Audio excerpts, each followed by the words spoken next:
The lights were blinding. The crowd waited in silence. A trembling 16-year-old girl stood center stage, her hands clutching a microphone that looked too big for her. One of the judges whispered, "She's not ready." But then, she closed her eyes and sang. And in that moment, the entire room forgot to breathe. The small town of Clearwater had one high school, one diner, and one voice that no one had ever truly heard until that day. 16-year-old Maya Torres had learned early in life that the world could be loud, and she was better off quiet. Her parents had died in a bus accident when she was 7, and since then, she'd drifted through the foster system. Always the new girl, always the one who spoke softly, afraid her words might disappear before anyone cared to listen. She'd come to love the quiet moments, the ones where her voice belonged to no one but herself. Late at night, when the house was still, she'd sit by her window with an old, second-hand guitar, a gift from a social worker who said, "Music helps when words can't." And in those fragile hours, Maya would sing, not for fame, not for applause, just to feel like her heart could breathe. But even dreams get tired of being whispered.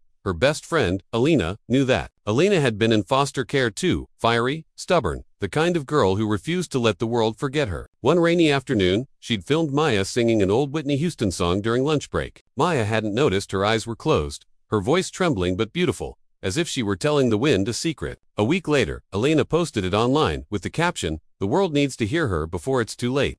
The video didn't just get views, it got noticed. An email came a month later. "Congratulations. You've been selected to audition for America's Got Talent 2025. Maya thought it was a scam. She deleted it twice, but Alina wouldn't let it go. She printed the email, slammed it on Maya's desk, and said, "You don't get to hide anymore. This is your shot."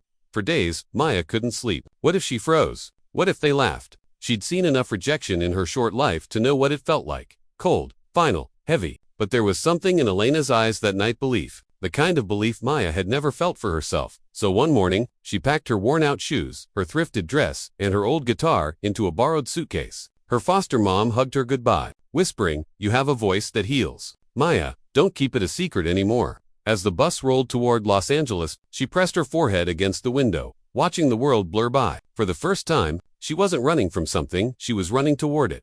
Still, deep inside, a voice whispered the same doubt that had always haunted her. "Girls like you don't belong on stages like that." But as she clutched her guitar tighter, another voice, quieter but stronger, whispered back, "Maybe this time, I'll prove them wrong." The moment Maya stepped off the airport bus in Los Angeles, she felt small, like the city itself was too big to hold her. The skyscrapers towered like giants, the air buzzed with car horns and chatter, and every billboard screamed of people chasing dreams far louder than hers. She clutched her guitar tighter, its strap digging into her shoulder like a reminder of the weight she carried. When she arrived at the AGT venue, the sight almost took her breath away. Cameras, bright lights, and hundreds of contestants dressed in sequins and smiles. Some rehearsed in corners, others laughed confidently, as if they already belonged. Maya sat on a bench near the stage doors, her white thrifted dress wrinkled, her trembling hands smoothing it pointlessly. Around her, everyone seemed to shine effortlessly. A crew member called her name. "Maya Torres, you're up next." Her stomach dropped. Inside the auditorium, the judges' table gleamed beneath blinding spotlights. Simon Cowell sat in the middle, unreadable as ever. Sofia Vergara smiled encouragingly. Howie Mandel waved lightly. The audience was a sea of faces, cameras glinting like eyes that would remember every mistake. Maya's knees nearly gave out. She stepped up to the microphone, every breath shaky. "What's your name, sweetheart?" Sofia asked gently. "I'm Maya Torres," she stammered, her voice barely audible. Simon leaned forward. "And what are you going to do for us today?" "I'm going to sing," she whispered. A pause. Someone coughed in the crowd. Simon exchanged a quick glance with Howie, the quiet, skeptical look that said another nervous kid, another shaky voice. The music started. Maya opened her mouth, but nothing came out. Her throat locked, her chest froze. She tried again, but only a faint squeak escaped. The audience shifted uncomfortably. A buzzer light flashed red. The sound stabbed through her heart like thunder. Her eyes filled with tears. The world blurred. She wanted to disappear. But then, something in her, maybe the memory of Elena's faith, or her foster mom's words, fought back. She took a step forward and said softly, "I'm sorry. Can I start again, please?" The crowd murmured. Simon hesitated, then gave a slight nod. "Go ahead," he said. Maya closed her eyes. This time, she didn't think about the judges, or the cameras, or the thousand eyes waiting for her to fail. She thought about her parents, how they used to dance in the kitchen before the accident. Her father spinning her around while her mother hummed old songs. She thought about every night she sang to herself just to keep from crying. And when she began again, her voice trembled, cracked, then soared. It wasn't perfect. It was real. The first line floated through the room like a whisper of hope.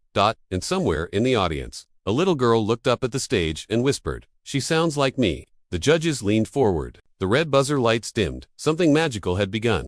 The first note slipped out like a fragile secret, soft, uncertain, but it carried something that made people lean in. It was the kind of sound that didn't demand attention. It earned it. Maya's voice, though trembling at first, began to find strength in its own cracks. Every word she sang carried a memory, the ache of loneliness, the warmth of her mother's lullabies, the countless nights she'd whispered to the stars that she'd be okay someday. The song was You Are the Reason by Callum Scott, her mother's favorite, but it wasn't just a cover. It was confession, prayer, and promise, all in one dot.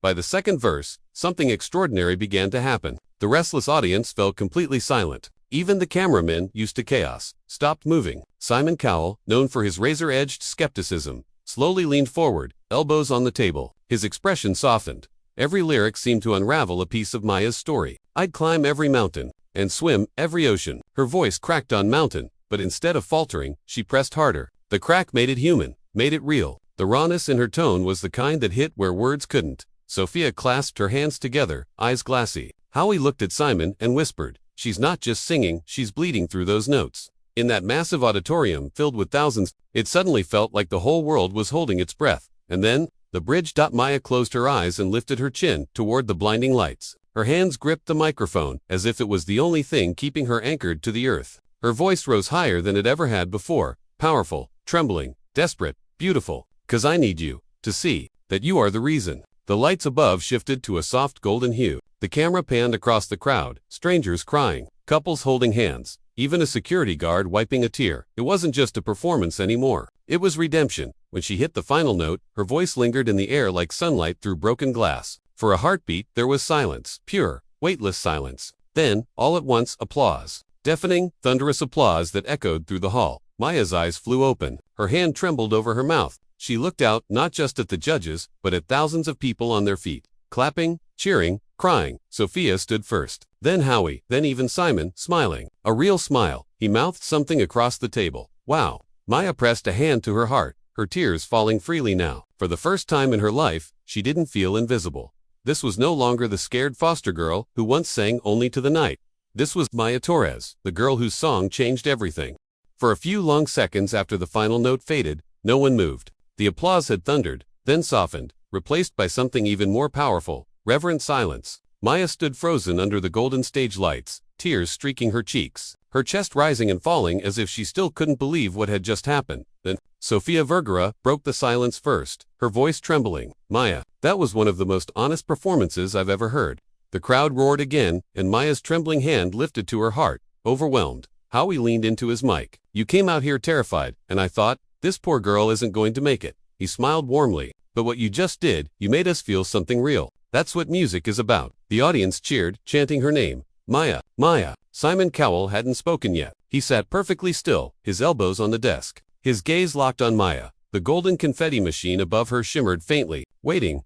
Finally, Simon leaned forward, his voice quieter than usual, but heavy with sincerity. "Maya," he began, "I've been doing this a long time. I've heard thousands of singers, seen thousands of performances." He paused, his expression softening. "But what you just did wasn't a performance. It was healing." Maya blinked, tears welling again. "You walked on that stage scared, almost defeated." "I was ready to hit that buzzer. I'll be honest." The crowd gasped. Simon smiled faintly. "But then you opened your heart, and it changed everything." The audience erupted again. Simon looked down at the golden buzzer in front of him. The crowd sensed it instantly. They screamed, waved, stomped, a sea of hands in the air, shouting, "Press it, press it." Maya shook her head frantically, mouthing, "No, no, no," overwhelmed by emotion. But Simon stood, glanced once more at her, and whispered into the mic, "You deserve this." And then his hand came down. The golden buzzer exploded. A cascade of gold rained from the ceiling, swirling through the lights like stars falling from heaven. Maya gasped, covering her mouth, her knees giving way as she fell to the stage floor. Sobbing. Alina, watching backstage, screamed with joy, tears streaming down her face. She rushed out, running across the stage, wrapping Maya in the tightest hug imaginable. The music swelled, triumphant, cinematic, electric. The audience rose to their feet again. Simon smiled, clapping slowly, his eyes glossy with emotion. "That," he said softly, almost to himself, "is why this show exists." Maya clung to her friend, her voice shaking as she whispered, "I didn't think I belonged here." Alina pulled back, smiling through tears. "You don't just belong, Maya, you own this stage." And as the confetti kept falling, gold against white, Maya looked up. her face glowing under the lights. The girl who almost gave up had just made the world believe again. The world changed overnight. By the time Maya stepped off the AGT stage, her life was no longer just her own. Within hours, her golden buzzer performance had gone viral. Millions of views, thousands of messages flooding in from every corner of the world. Clips of her trembling voice and Simon's rare smile filled social media, captioned with words like hope, miracle, and the girl who made the world cry. But for Maya, the moment that mattered most came the next morning. She woke up in her small hotel room, still wearing her stage wristband, her old guitar leaning against the wall. The city hummed beyond her window, but inside, it was quiet, the same kind of quiet she used to sing into back home. She smiled softly, whispering to herself, "I did it, Mom, I really did." As the competition went on, Maya continued to sing, not with perfection, but with truth. Every song told a story of resilience, loss, and love that transcended fame. She never chased the spotlight. It found her naturally. Even when the season ended, and although she didn't win the entire show, she had already won something far greater, hearts. Weeks later, she returned to Clearwater. The same streets that once felt too small for her dreams now shimmered with banners reading "Welcome Home, Maya." Kids ran alongside her car, waving posters with her picture. Her old school music teacher hugged her tightly, whispering, "I always knew you had that light." But Maya didn't return to bask in applause. She came back to give. She used the small fortune she earned from her appearances to open the Second Chance Music Foundation, a local community center that offered free singing lessons, instruments, and therapy for foster kids. The building wasn't fancy, cracked walls, mismatched chairs, but it was filled with laughter, songs, and dreams that no longer had to hide. One afternoon, as she tuned a guitar for a shy little girl named Amira, Maya noticed the child staring down, afraid to sing. "What if they don't like my voice?" Amira whispered. Maya smiled gently. "Then sing anyway," she said, "because your voice isn't meant for everyone. It's meant for you."